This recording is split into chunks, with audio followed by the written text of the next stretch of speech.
លោកវិភាគថាខ្មែរខ្លាំងឲ្យខ្មែរសាកបិទព្រំដែនមើលថាតើខ្មែរខ្លាំងឬក៏ខ្សោយបាទអញ្ចឹងខ្ញុំការវិភាគខ្ញុំយុគមិញនេះគឺខ្ញុំយកតួលេខមកប្រាប់បងប្អូនទេហើយខ្ញុំបញ្យល់បន្ថែមការគិតរបស់ខ្ញុំខ្លះខ្ញុំអត់បាននិយាយថាខ្មែរខ្លាំងខ្ញុំបានថាខ្មែរចលិញពីការបិទច្រកព្រំដែនទេខ្ញុំនិយាយថាប្រទេសថៃខាត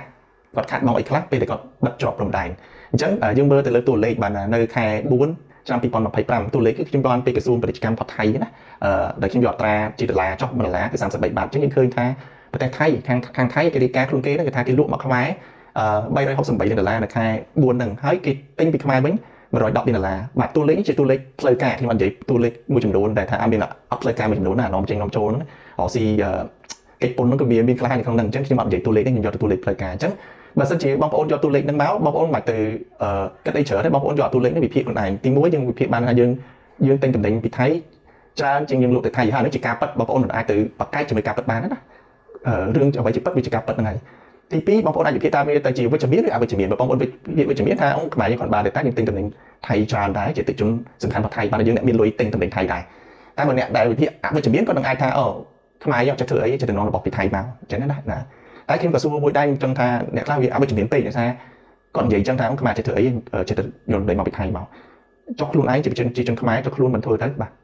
ទបើសិនជាខ្ញុំសុខចិត្តអត់ហ៊ាននិយាយអីច្រើនទេបាទខ្ញុំអង្គុយធ្វើរឿងបាទដូចថាខ្ញុំឃើញគេផលិតរឿងផលិតអីនៅប្រទេសគេខ្ញុំចូលមកស្រុកខ្មែរហើយចាក់បានលុយស្រុកខ្មែរខ្ញុំគាត់ថារឿងយើងធ្វើមានគុណភាពនាំចេញទៅក្រៅប្រទេសខ្ញុំទៅធ្វើខ្សែភាពយន្តហ្នឹងហ្មងបាទទាំងអត់ដំបូងអត់មានជំនាញអីទៅធ្វើហ្មងបាទទៅវិនិយោគទៅធ្វើគឺខ្ញុំអត់ចាំនិយាយច្រើនទេអត់ឡំហត់ព្រោះយើងអត់ដឹងថាអាការពិបាកមួយដើម្បីធ្វើអីមួយគឺពិបាកប៉ុណ្ណារបស់គេមួយបើយើងនិយាយវាស្រួលទេតែយើងទៅធ្វើពិបាកអញ្ចឹងបើខ្ញុំចង់ជំនះជួយប្រទេសជាតិខ្ញុំគឺខ្ញុំទៅធ្វើហ្មងបាទគឺធ្វើរឿងហ្នឹងហ្មងរឿងដូចឥឡូវរឿងខ្ញុំចេញគឺកំហឹងធ្មប់បាទចេញទៅថ្ងៃទី18ខែ6ហ្នឹងចាំទៅមើលអស់គ្នាល្អមិនល្អណាហើយក្នុងករណីអត់ល្អចាំខ្ញុំសងលុយវិញបើសិនជាបងប្អូនមើលទៅឃើញស្ទើរខ្លាំងអាហ្នឹងចាំខ្ញុំសងលុយវិញតែដល់ល្អមើលបាទអញ្ចឹងខ្ញុំជាមនុស្សធ្វើតែម្ដងខ្ញុំអត់ចូលចិត្តនិយាយថាខ្មែរយើងគឺអន់មិនជឿចាក់ថ្មីមួយកុំចេះធ្វើហើយយើងទៅធ្វើចាក់ថ្មីទៅបើគាត់ថាវាស្រួលអញ្ចឹងខ្ញុំចង់និយាយអញ្ចឹងទាំងអស់គ្នាជាជាងការនិយាយយើងធ្វើបាទអាហ្នឹងសំខាន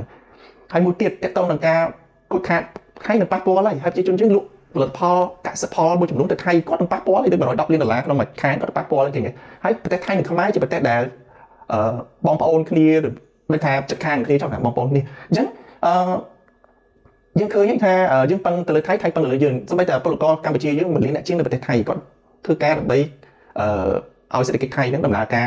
របានខ្លះដែរថាទទួលទៅការកម្លាំងពលកម្មពីកម្ពុជាណាហើយក៏យើងបានកម្រៃពីហ្នឹងហើយវាជូនមកប្រទេសខ្មែរមួយឆ្នាំ1000លានដុល្លារជាងទៅតាពីការធ្វើការនៅប្រទេសថៃហ្នឹងក៏បញ្ជូនលុយមកស្រុកខ្មែរអញ្ចឹងខ្មែរក៏បានផលប្រយោជន៍គាត់ក៏បានកម្លាំងពលកម្មប្រើឃើញអានេះវាអាចមានផលប៉ះពាល់1លានអ្នកជាងដែលអ្នកខ្លះបារម្ភពិតជាត្រឹមត្រូវហើយបើគាត់បារម្ភថាលោកគេបញ្ជូនមកវិញអញ្ចឹងណាតែយើងក៏ដឹងថាគេក៏ធ្វើការយើងដែរហ្នឹងអញ្ចឹងនិយាយចឹងណាគេក៏ធ្វើការយើងដើម្បីធ្វើការដែរហើយកម្លាំងពលកម្មយើងមានធូរថ្លៃដែរអញ្ចឹងតើការថៃក៏គាត់ធ្វើការកម្លាំងពលកម្មយើងដែរអញ្ចឹងហើយមានក្រុមហ៊ុនថៃមួយចំនួនក៏រកស៊ីនៅស្រុកខ្មែរគេគឺរកស៊ីទៅក្រុមហ៊ុន CP ក៏រកស៊ីផលិតសាច់ផលិតអីយើងញ៉ាំមានការក្រាសាំង PTT ណា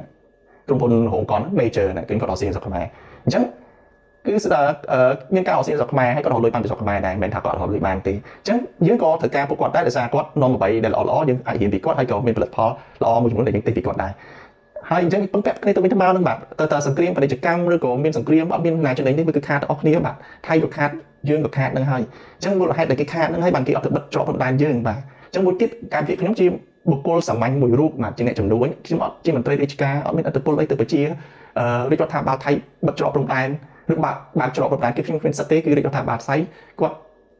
ខ្លួនគាត់ទៅហើយខ្ញុំក៏ជាមនុស្សសាមញ្ញដែរអញ្ចឹងនៅកម្ពុជាក៏ខ្ញុំគ្មានទូនាទីអីដែរអញ្ចឹងរាជរដ្ឋាភិបាលកម្ពុជាគាត់ជាអ្នកសម្រេចចិត្តទេតែខ្ញុំជឿថាការសម្រេចចិត្តមួយគឺពិតជាត្រឹមត្រូវខាងថៃខាងគិតគូរខាងយើងនឹងគិតគូរដោយសារតែយើងធ្វើសង្គ្រាមពាណិជ្ជកម្មឬសង្គ្រាមគឺអត់ចំណេញទេគឺខាតទាំងសងខាងបាទខាតទាំងសងខាងហើយបើយើងស្ដាប់ទៅតាម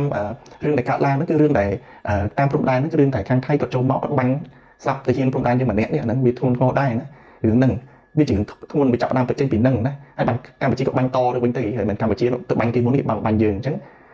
ឥឡូវមានគឺមានដំណោះស្រាយភាសាវាជាតិនឹងជាតិយើងអត់ចង់ឲ្យមានចំនួនទេបាទខ្ញុំអត់ចង់មានចំនួនទេជាប្រជាជនសាមញ្ញមួយគឺខ្ញុំអត់ចង់ឃើញអញ្ចឹងដែរហើយក៏ខ្ញុំអត់ចង់ឲ្យឃើញប្រជាជនខ្មែរអត់អាចលក់ផលិតផលកសិផលទៅប្រទេសថៃដែរគឺខ្ញុំអត់ចង់ឃើញអញ្ចឹងទេតែខ្ញុំគ្មានសិទ្ធិអីទាំងអស់ខ្ញុំគ្មានអំណាចអីទាំងអស់គឺខ្ញុំមានឥទ្ធិពលអីទាំងអស់ទៅលើការសម្រេចចិត្តនៃការបិទបាតច្រកព្រំដែនគឺខ្ញុំគ្មានអីទាំងអស់ខ្ញុំមានតែទូលេខឲ្យបងប្អូនយកទៅវិភាគ ហើយយកតួលេខគេថាល្អ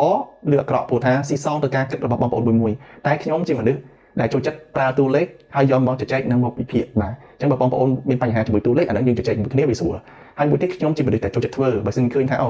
ផ្សាយភាពយន្តយើងចិត្តគេនាំចូលមកយើងច្រើនខ្ញុំតែធ្វើហ្មងខ្ញុំអត់ទៅនិយាយបន្ទោសខ្ញុំអត់មានទៅសេខមមិនថាអូយអត់មិនផលិតករខ្មែរអត់ទេពួកយើងអត់ដឹងថាគេពិបាកប៉ុណ្ណាប៉ុណ្ណឹងគេទៅធ្វើខ្លួនឯងទៅបើយើងឃើញវិស័យនេះថាធ្វើជួយចាក់ថ្មិញក៏នាំចូលពីគេឥឡូវវាស្រួលណាយើងទៅធ្វើជួយចាក់ថ្មិញហ្នឹងទៅយើងកុំខមមិនអីបានយើងឲ្យយើងមានជំនាញធ្វើអាហ្នឹងហើយយើងចង់ជួយជាតិយើងធ្វើអាហ្នឹងទៅបាទហ្នឹងបានតែទាំងអស់គ្នាប្រឹងធ្វើការទាំងអស់គ្នាទៅបាទប្រឹងរកស៊ីទាំងអស់គ្នាបើសិនជាបងប្អូនគិតដល់ជាតិបាទដូចជាលោក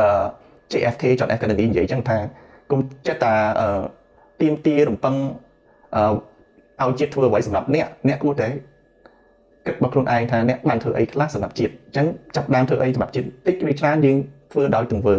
ហើយយើងមួយទៀតគេក៏មានមោទនភាពជាតិយើងដែរដែលខ្ញុំចង់និយាយថាខ្ញុំវិភាគខ្ញុំព្យាយាមយកតួលេខដើម្បីកុំឲ្យមានភាពមិនឯករាជ្យតែខ្ញុំជាជនកម្ពុជាគឺខ្ញុំមានមោទនភាពនឹងប្រទេសខ្ញុំបាទហើយខ្ញុំមានតែព្យាយាមធ្វើអ្វីដែលល្អៗឲ្យប្រទេសខ្ញុំបាទខ្ញុំជាអ្នកសិក្សាបណ្ឌិតសេដ្ឋកិច្ចនៅសហរដ្ឋអាមេរិកហើយមកស្រុកខ្មែររស់ស៊ី10ឆ្នាំជាងហើយបើសិនជាបងប្អូនចូលចិត្តវីដេអូខ្ញុំបងប្អូនចុច follow TikTok ហើយនិង Facebook ខ្ញុំទៅហើយចែកម្លែកវីដេអូនេះទៅឲ្យមនុស្សឲ្យបានកាន់តែច្រើនអ្នកដើម្បីគាត់បានសិក្សាផង